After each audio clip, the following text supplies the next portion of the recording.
The wind howled through the empty streets of Blackwater Creek like a mournful spirit. But no sound could pierce the silence that had settled in Eliza Zimmer's heart since the day she lost everything. The dusty Colorado mining town had labeled her the widow with the hollow eyes. But behind her back, folks whispered she was simply too sad to be around. The summer of 1876 had brought nothing but more dust and despair to the already struggling settlement. Eliza moved like a ghost through her small dress shop, stitching garments with skilled fingers that worked independent of her vacant gaze. At 26, she had already lived a lifetime of sorrow, losing her husband James to a mining accident 2 years prior, then her infant daughter to fever just months later. "Miss Zimmer, I've brought that fabric you ordered," Mrs. Patterson announced as she swept into the shop, her voice artificially bright. The older woman's eyes darted nervously around the somber interior. "Should I set it here or?" "Anywhere is fine," Eliza replied, her voice soft and melodic despite its flatness. She didn't look up from her work. Mrs. Patterson hesitated, then set the parcel down. "Town meeting tonight. Mighty you good to come. They say the railroad's finally sending a representative." Eliza nodded absently, knowing she wouldn't attend. Town functions only highlighted her solitude among pairs of happy couples and families. The bell jangled as Mrs. Patterson left, relief evident in her hasty departure. Just as Eliza was about to close shop for the evening, the door swung open again. The setting sun silhouetted a tall figure, broad-shouldered, and carrying himself with the easy confidence of a man accustomed to open spaces. "Pardon the intrusion, madam," he said, removing his hat to reveal sandy brown hair and eyes the color of a summer storm. "Name's Benjamin Graves. I'm looking for someone who might mend this." He held up a torn vest. Eliza nodded, taking the garment without meeting his eyes. "It will be ready tomorrow afternoon." "Much obliged." He lingered, and she felt his gaze studying her. "You always work this late?" The personal nature of his question surprised her enough that she looked up, really seeing him for the first time. His face was tanned and weathered, but kind. Not handsome in the conventional sense, but striking in a way that made it difficult to look away once you'd seen him. "I have nowhere else to be," she answered honestly. Something in his expression shifted. "Then perhaps you'd allow me to escort you to supper." "I've just arrived in town and could use some company." "I'm not good company, Mr. Graves." The words came automatically, a warning she'd learned to give. "People here will tell you I'm too sad to be around." A smile crinkled the corners of his eyes. "Is that so?" "Well, I've never put much stock in what people say. And your sadness, madam, doesn't frighten me. In fact," he paused, settling his hat back on his head, "it might just be my reason to stay a while." Eliza felt something stir inside her chest, a sensation so unfamiliar she nearly gasped. It wasn't happiness, not quite, but perhaps the first hint that happiness might someday be possible again. "I close at 6, she said, surprising herself. "I'll be back at 6 sharp then." True to his word, Benjamin returned precisely at 6 o'clock. Eliza had spent the intervening time in an unusual state of nervous anticipation, even going so far as to splash water on her face and smooth her hair. "Ready?" he asked when she opened the door, offering his arm. The town's small restaurant was crowded with the dinner rush, and Eliza felt eyes turn toward them as they entered. The whispers were immediate. "That's Eliza Zimmer with a stranger." Benjamin guided her to a corner table, seemingly oblivious to the attention. As they settled, he leaned forward.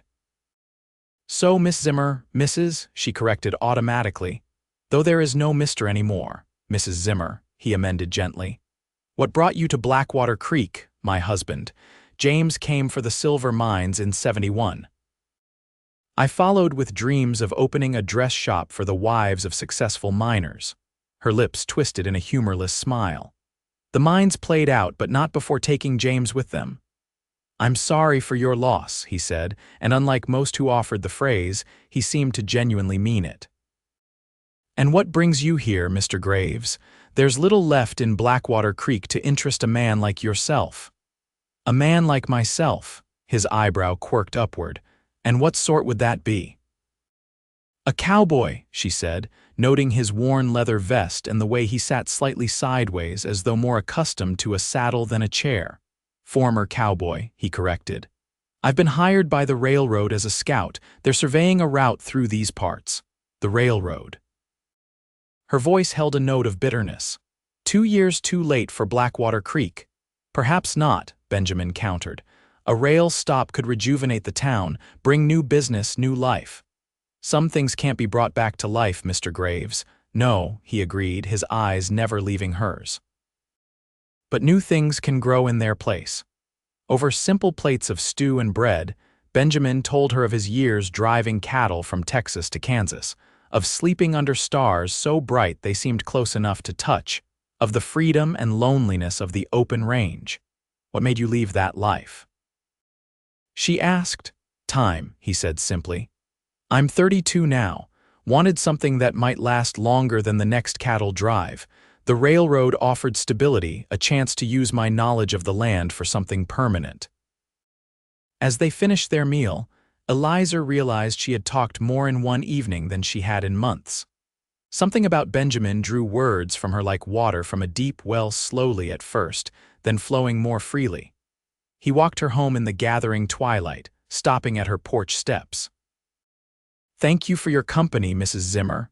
Eliza, she said softly. You may call me Eliza. Then I'm Ben, he replied with a gentle smile. I'd like to call on you again if you'll permit it. She hesitated, fear closing her throat. Opening herself to someone new meant risking loss again. As if reading her thoughts, he added, I'll be in town for at least 3 weeks. No pressure for more than conversation. I would like that, she finally answered.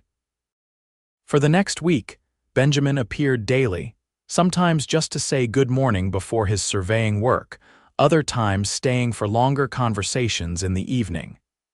Eliza found herself watching the clock, anticipating his visits. The townsfolk noticed too. She caught Mrs. Patterson and others exchanging knowing glances when Benjamin entered her shop. On Sunday, he invited her for a picnic along the creek that gave the town its name. It was the first time she'd left Blackwater Creek since the funeral for her daughter. People are talking, she said as they spread a blanket on a grassy bank beneath an old cottonwood tree. Let them, Ben replied, unpacking the basket he'd arranged with the help of the hotel cook. Does it bother you? Eliza considered this. Not as much as I thought it would. They've been talking about me for years. At least now they have something new to say. Ben laughed, the sound warming something inside her. Well, I'm happy to provide the gossips with fresh material. As they ate, a comfortable silence fell between them. Eliza found herself watching his hands strong and calloused, yet surprisingly gentle as they sliced cheese and poured coffee from a tin flask. May I ask you something personal? Ben ventured. Eliza nodded, bracing herself. Your daughter, would you tell me about her? The question caught her off guard. Most people avoided mentioning her losses as if speaking of them might summon more tragedy. Her name was Catherine. She lived 4 months and 3 days. She had James's eyes and my stubbornness. She fought the fever for almost a week before. Eliza swallowed hard, before she couldn't fight anymore. Ben reached across the blanket and took her hand. Thank you for telling me about her. Why did you want to know? Because she's part of you, he said simply. And I want to know all of you, Eliza, the joy and the sorrow alike. Tears welled in her eyes, but for once they didn't feel like they would drown her. It's been so long since anyone wanted to know me at all. Their loss, Ben said, his voice firm. You're worth knowing, Eliza Zimmer. Your sadness doesn't diminish that it's just one thread in the tapestry that makes you who you are. That evening, as he walked her home, Ben stopped at her gate. I have to ride out to Junction City tomorrow with the survey reports. I'll be gone 3 days. Eliza felt a flutter of panic at the thought of his absence. Be careful on the road. Always am. He hesitated, then leaned down and placed a gentle kiss on her cheek. I'll be thinking of you. Those 3 days stretched endlessly. Eliza found herself standing at her shop window, scanning the street more times than she could count. On the 3rd day, Dark clouds gathered on the horizon, and by closing time, rain pounded the wooden sidewalks. Eliza had just lit her lamps when a knock came at the door. She opened it to find Ben standing there, drenched and grinning. "You're back," she exclaimed, pulling him inside. "And soaked to the skin. Let me get a towel." "Couldn't wait until morning," he admitted as she handed him a towel. "Rode through the storm." "That was foolish," she scolded, but happiness bubbled through her voice. "Perhaps," his eyes held hers, "but I've learned that some things are worth getting a little wet for." Before she could respond, he closed the distance between them, his hand gently cupping her face. "May I?" he whispered. Her answer was to rise on tiptoes and press her lips to his. The kiss was tender at first, then deepened with a hunger that surprised them both. When they finally broke apart, they were both breathing heavily. "I've been wanting to do that since the moment I saw you," Ben confessed, his forehead resting against hers. "I never thought I'd want anyone to kiss me again," Eliza admitted, "but I've been thinking about it for days." That kiss marked a turning point.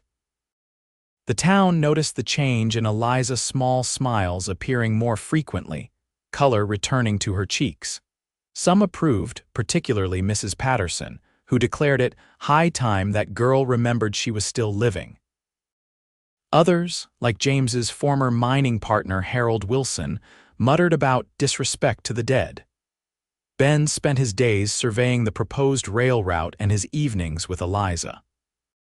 They spoke of everything: his childhood on a small farm in Missouri, her dreams of designing dresses for ladies in Denver, the books they'd read, the places they hoped to see. One evening, as they sat on her porch swing watching fireflies dance in the gathering dusk, Ben spoke of the future. "The company wants me to oversee construction once the route is approved. I'd be stationed here for at least a year." Eliza's heart quickened. "So you'll be staying?" "That depends," he said, taking her hand. "The work would keep me here, yes, but I'm hoping for a reason beyond work." "What reason would that be?" she asked, though she knew the answer. "You," he said simply. "These past 3 weeks have been the happiest of my life. I know it may seem fast, but when you've spent as much time under the stars as I have, you learn to recognize true north when you see it." He turned to face her fully. "You're my true north, Eliza." Tears filled her eyes, but they were different from the tears she'd shed in the lonely years before. "I'm afraid," she whispered. "Of what?" "Of losing again. Of feeling this much and having it torn away." Ben nodded, understanding in his eyes. "I can't promise nothing bad will ever happen, but I can promise to face whatever comes together. Your sadness, Eliza, it didn't push me away. It showed me your capacity for love. Anyone can love in sunshine. It takes a rare soul to remember how even after the darkness falls." He reached into his pocket and pulled out a small wooden box. Inside nestled a simple ring with a single pearl. "I'm not asking to replace what you lost. I'm asking for the chance to build something new alongside those memories." Eliza stared at the ring, her heart pounding. "I need time to think," she said finally. Ben closed the box and pressed it into her hand. "Take all the time you need, I'll wait." That night, Eliza couldn't sleep. She took out the small portrait of James and their wedding announcement, studying them in the lamplight. "What would you have me do?" she whispered to the image of her first love. As dawn broke, she made her decision. She found Ben at the surveyor's office, clutching the ring box. "Eliza," he said, rising from his desk, uncertainty in his eyes. "Yes," she said simply. "Yes."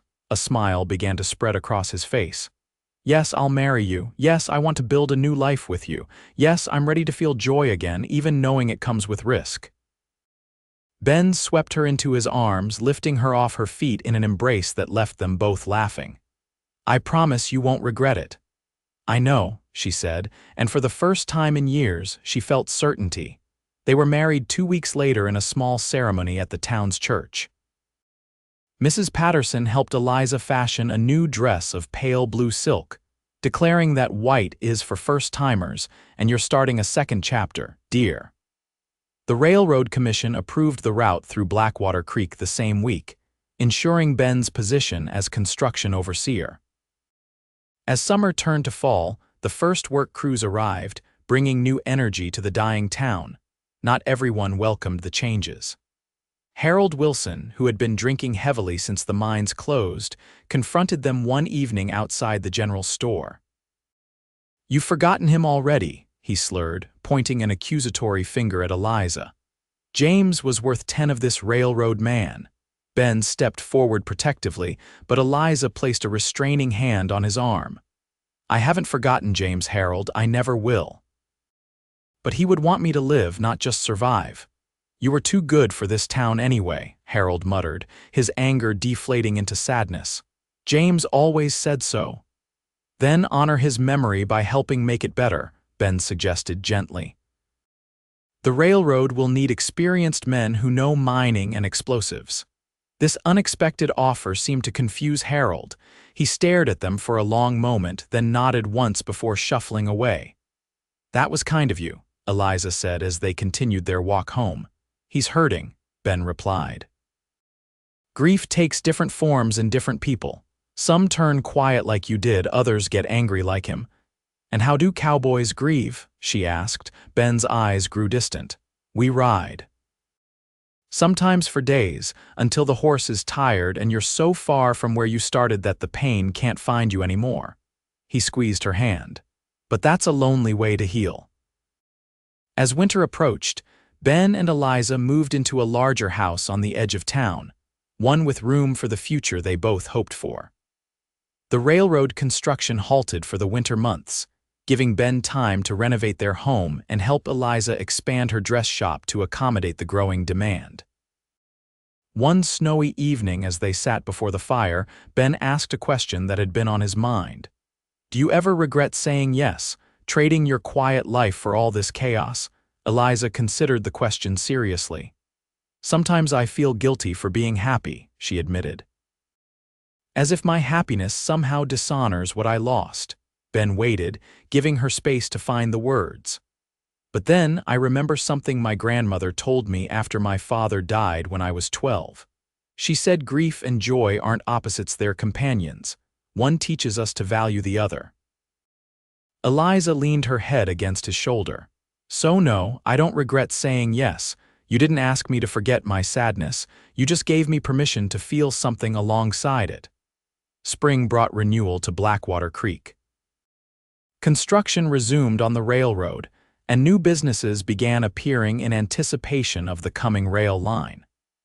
Eliza's dress shop thrived as she hired 2 assistants to help with the increased workload.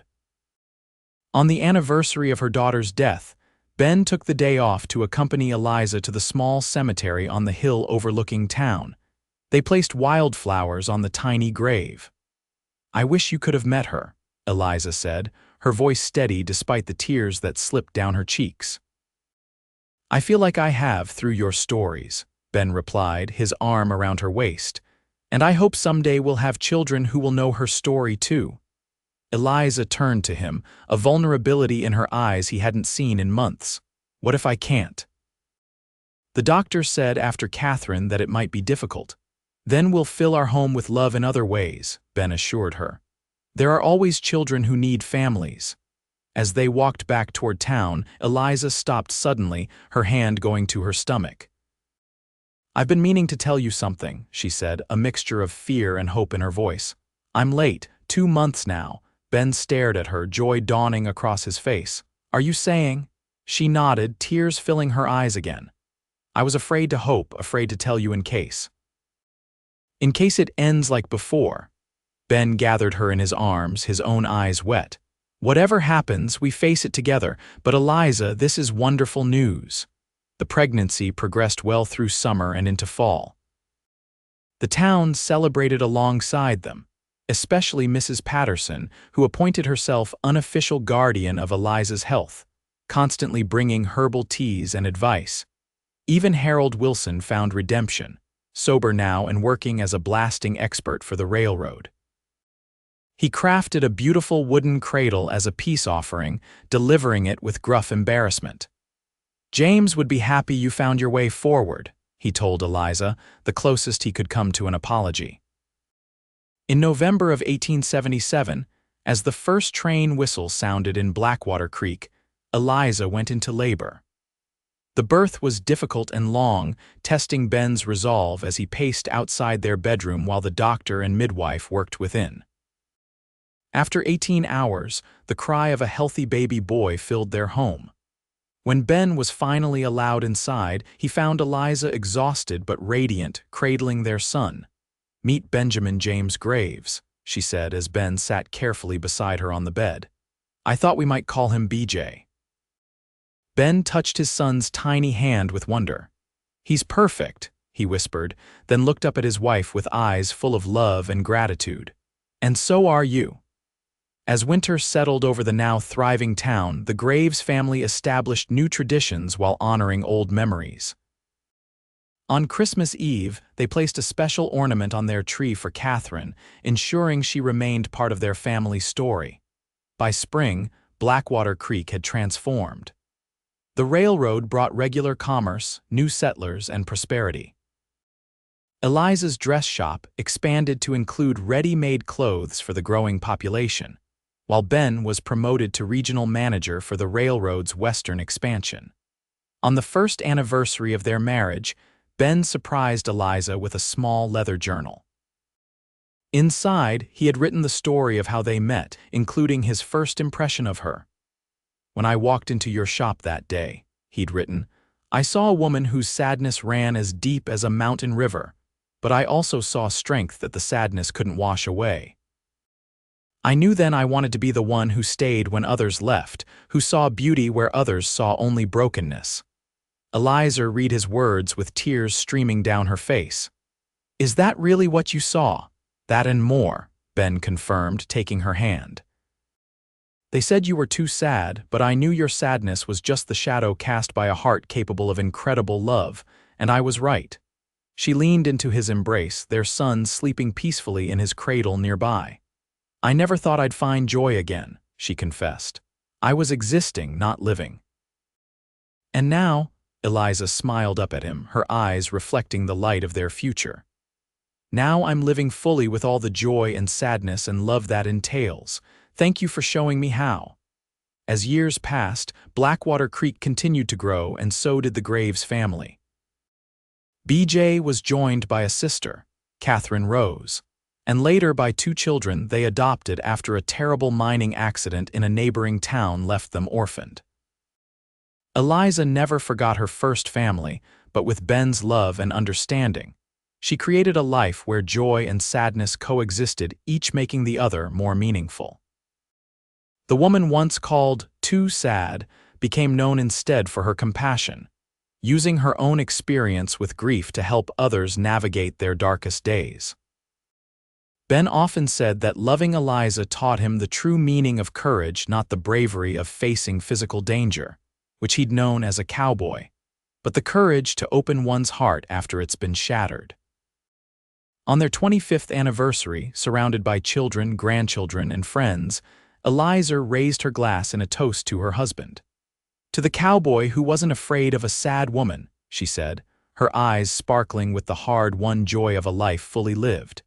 "Your staying changed everything." "No," Ben corrected gently, his hair now silver but his eyes still as warm as the day they met. "You had the strength all along, I just had the good sense to recognize it." As twilight settled over the prosperous town that had once nearly died, Ben and Eliza stepped onto their porch, hands intertwined as they had been for a quarter-century. The railroad whistle sounded in the distance, a sound that had once represented hopes for the future, and now signaled the fulfillment of those hopes. "Any regrets?" Ben asked, an echo of a question he'd posed many times over their years together. Eliza shook her head, watching the lights of the town her sadness and his love had helped rebuild. "Not one," she answered truthfully. "Every tear led me to you, and every smile since has been sweeter for the journey." They remained there until the stars appeared, 2 souls who had found in each other not an escape from life's sorrows, but the courage to embrace both the darkness and the light, knowing that together they could weather any storm that came their way.